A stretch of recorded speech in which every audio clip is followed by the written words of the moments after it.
Au XIe siècle, la France se couvre d'églises romanes. À proximité des Monts d'Or, voici l'église de Saint-Nectaire.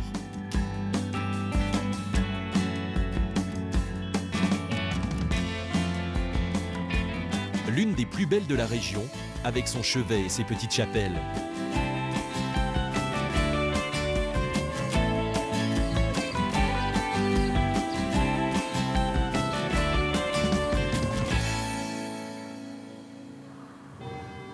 L'art roman marque le début de la sculpture religieuse. Dans la nef, une centaine de colonnes munies de chapiteaux sculptés, de véritables bibles de pierre. Mais ce qui intéresse Christine, c'est un autre trésor, une pièce unique au monde. Le buste de Saint Baudim. Christine vient vérifier son état, car il doit s'envoler pour une exposition aux États-Unis. Elle a donc fait venir Fabienne Dallava, une restauratrice, pour l'examiner. Voilà l'œuvre exceptionnelle de Saint Baudim. Il est sublime, il nous éblouit. Il est en très bon état. Fabienne est l'une des meilleures spécialistes des pièces d'orfèvrerie en France.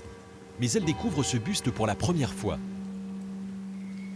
Je trouve que ce Saint Baudim a une présence tout à fait extraordinaire, un peu proche, moi je vois comme de celle des idoles. Il est là pour impressionner, pour attirer l'attention, pour faire même parfois un peu peur, parce que son regard est particulièrement pénétrant. Ça donne une présence presque humaine à cette œuvre. Voilà.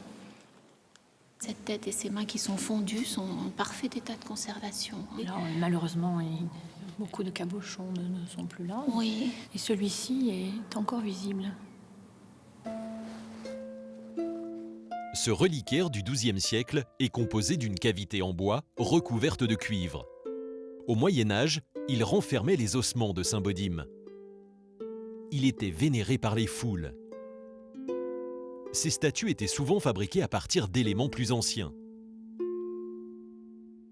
Certains historiens ont émis l'hypothèse que la tête et les mains pouvaient être plus anciennes, voire même, on a affirmé, peut-être même antiques. Et néanmoins, quand on observe la coiffure, donc de ce Saint Baudim, qui a une tonsure sur le dessus de la tête, et ses mèches terminées par ses boucles en escargot, il est vrai qu'on retrouve cette coiffure sur une représentation du Saint-Nectaire que l'on voit sur un des chapiteaux ici de cette église de Saint-Nectaire. Cette mystérieuse idole surprend les visiteurs du monde entier.